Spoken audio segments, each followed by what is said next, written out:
नमो नमः।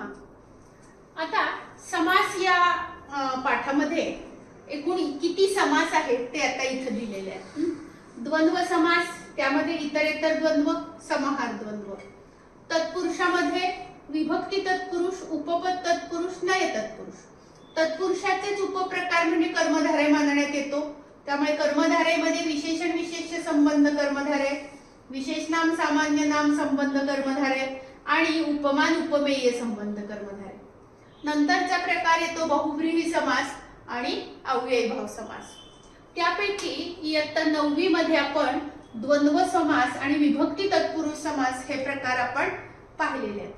त्याचं प्रथम इथं खाली पुनस्मारणम दिलेलं आहे, म्हणजे त्याची उजळणी दिलेली आहे।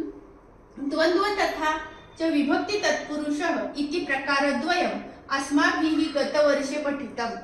द्वंद्व आणि विभक्ती तत्पुरुष हे जे प्रकार आहेत ते आपण 9वी मध्ये गतवर्षे म्हणजे 9वी मध्ये शिकलेलो आहोत। अधुना समासानां अन्य प्रकारान् जानीमः। आता आपण समासांचे इतर प्रकार जाणून घेऊया।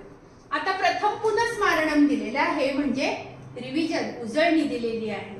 मग त्याच्यामध्ये पहिले जे दोन प्रकार आहेत इतरेतर आणि समाहार यांची उजळणी प्रथम दिलेली आहे, नंतर विभक्ती तत्पुरुषाची उजळणी ही दिलेली आहे इथं। आता या समासांच्या मध्ये पहिल्यांदा इतरेतर द्वंद्व या समासांची आपण बघूया उजळणी। आता काय दिलेलं आहे, धन आणि धान्य। मग धन वेगळं आहे, धान्य वेगळं आहे। विग्रह करताना काय, धन पण अनेक प्रकारचं धन असू शकतं आणि अनेक प्रकारचं धान्य असू शकतं। म्हणून विग्रह करताना काय करायचं, दोन्हीचं बहुवचन करायचं, म्हणजे काय होईल, धनानी च आणि धान्यानी च, धनानी च धान्यानी च। नंतर मृगशृगालव, बघा एक हरिण आहे, हो की नाही, आणि एक कोल्हा आहे, दोन्ही एक एकच आहेत, त्यामुळे काय करायचं, मृगः च आणि शृगालः, शृगालः च, मृगः च शृगालः च। आता बघा शुक सारिकाः म्हणजे पोपट आणि सारिका म्हणजे मैना। मग त्या समासात दोनच पद आहेत, तरीही समास बहुवचनी आहे। अशा वेळेस प्रत्येक पदाचं बहुवचन अपेक्षित आहे, म्हणून विग्रह करताना काय घ्यायचं, तर शुकाः च सारिकाः च,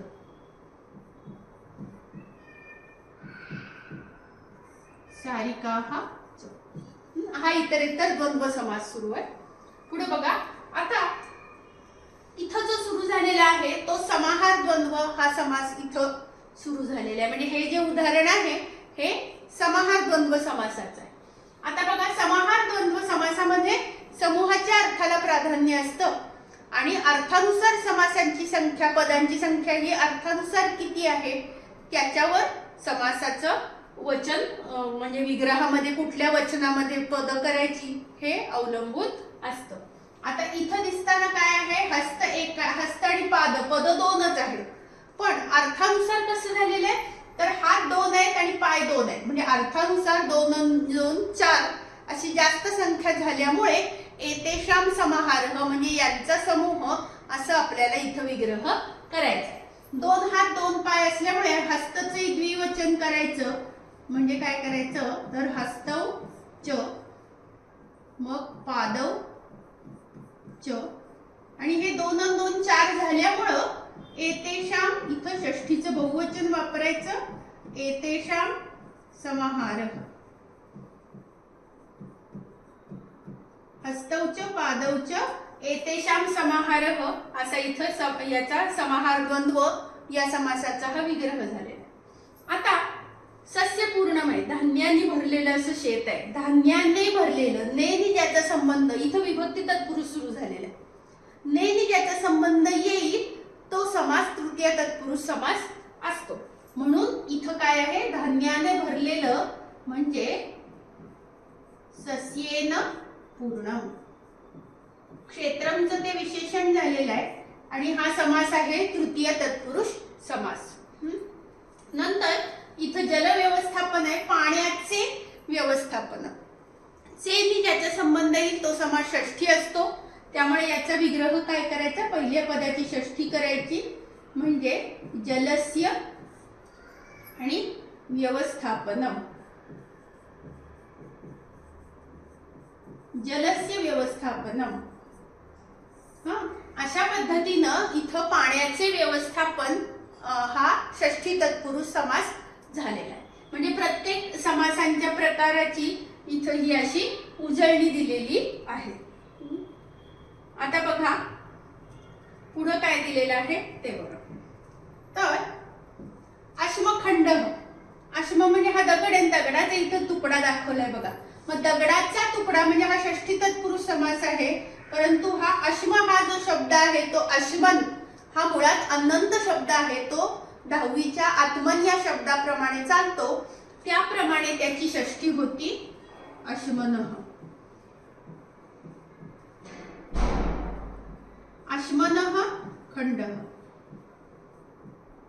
अश्मनः खंडः म्हणजे दगडाचा तुकडा, हा षष्ठी तत्पुरुष समास झालेला आहे. आता इथं बघा नीती निपुण दिलेला आहे. नीती आणि निपुण, ज्याच्यात निपुण कुशल, ज्याच्यामध्ये निपुण कुशल त्याची सप्तमी असते. त्यामुळे इथं नीती शब्दाची सप्तमी करायची, म्हणजे काय होईल, नीती शब्द मतीप्रमाणे चालेल, म्हणून याची सप्तमी इथं होईल नित्याम किंवा नितव, दोन रूप होतात. नित्याम निपुणः हा सप्तमी तत्पुरुष समास झालेला आहे. आता पुढची उदाहरणं बघूया. आता बघा उदाहरणे ही रेखाचित्रम पूरयत, म्हणजे त्या समासांच्या उदाहरणांनी हे रेखाचित्र पूर्ण करा. आता इथं बघा समाहार द्वंद्वाची कोणतीही 4 उदाहरणं लिहायला इथं सांगितलेली आहेत. शीतोष्णम असा समास आहे, म्हणजे शीतमच उष्णमच एतयोः समाहारः, तो समाहार द्वंद्व समास आहे. करचरणम, कर म्हणजे हात, चरण म्हणजे पाय, अर्थानुसार 2 2 4 आहेत, त्यामुळे करौच चरणौच एतेषां समाहारः. दुग्ध शर्करम, दुग्धमच शर्करा मालाप्रमाणे चालतो, शर्कराच एतयोः समाहारः. मूषक मार्जारम, मूषकः च मार्जारः च एतयोः समाहारः, म्हणजे इथं दोघच जण आहेत, त्यामुळे एतयोः समाहारः हे इथं आलेलं आहे. आता पुढचं जे आहे ते सप्तमी तत्पुरुषाची उदाहरणं द्यायला सांगितलेली आहेत बघा. तर पहिलं उदाहरण घेतलंय इथं जे आहे ते कलाकुशलः घेतलेलं आहे. कलाकुशलः म्हणजे कलेमध्ये कुशल. कलेमध्ये कुशल म्हणजे कला मालाप्रमाणे चालेल, म्हणजे विग्रह झाला कलायां कुशलः.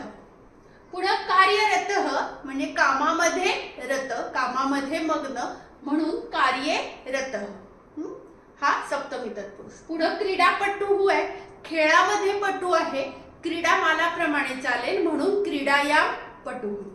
पुढे चिंतामग्न म्हणजे झोपेमध्ये मग्न, त्यामुळे काळजीमध्ये मग्न, म्हणून चिंतायां मग्न असं इथं झालेलं आहे.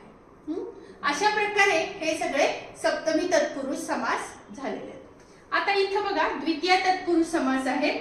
इथं पहिला जो आहे तो गुणातीतः घेतलेला आहे. गुणान अतीतः म्हणजे अतीतः आश्रित, अतीत, गत, प्राप्त, आपण हे शब्द उत्तरपदी असताना द्वितीय तत्पुरुष समास होतो. त्यामुळे याचा विग्रह जो आहे तो गुणान अतीतः असा झालेला आहे. क्रमप्राप्तः, क्रमाला प्राप्त करून किंवा प्राप्त झालेला, म्हणून क्रमप्राप्तः असा अर्थ. भूमिगतः, गत आलेल्या उत्तरपदी भूमिं गतः. सुखापन्नः, सुखम आपन्नः. आणि कृष्णाश्रितः, कृष्णम आश्रितः असे याचे विग्रह झालेले आहेत. इथं काही षष्ठी तत्पुरुष समासाची उदाहरणं दिलेली आहेत, पण ती अशा पद्धतीनं भरायला दिलेली आहेत बघा. इथं विग्रह दिलेला आहे आणि सामासिक शब्द आपल्याला यातनं शोधायला सांगितलेले आहे बघा. क्षेत्रस्य पतीही. आता सामासिक शब्द काढताना काय करायचं, तर पहिल्या शब्दाचा मूळ शब्द म्हणजे क्षेत्रस्यचा मूळ शब्द काय झाला, तर क्षेत्र झाला, आणि त्याला हा पुढचा शब्द आहे तसा जोडायचा, म्हणजे आपला सामासिक शब्द तयार होतो. म्हणजे क्षेत्रपतीही हा सामासिक शब्द झाला, तो यातनं आपल्याला शोधायला सांगितलाय, तो आपल्याला या इथं दिलेला आहे बघा. क्षेत्रपती.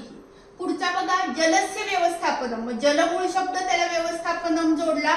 जल व्यवस्थापनम हे दिलेलं आहे, तो शब्द आपल्याला या इथं असा दिलेला आहे बघा, जल व्यवस्थापनम. नंतर राज्ञ धर्म. राजन हा शब्द समासामध्ये जाताना अकारांत राज असा होऊन जातो, त्यामुळे त्याचा राज आणि धर्म, मग राजधर्म असा झालाय, तो या ठिकाणी इथं दिलेला आहे बघा.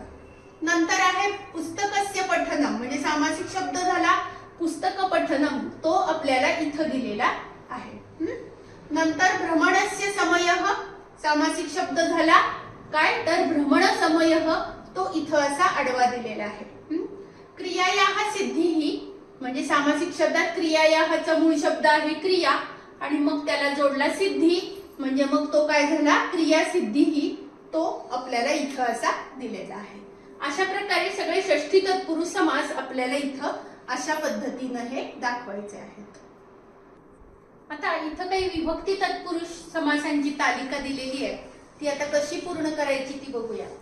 बघा चिंता कुलह. आकुल म्हणजे व्याकुळ आणि चिंता म्हणजे काळजी, म्हणजे आपण काय म्हणतो काळजीने व्याकुळ, म्हणून तृतीय तत्पुरुष करायचे चिंतया आकुलह.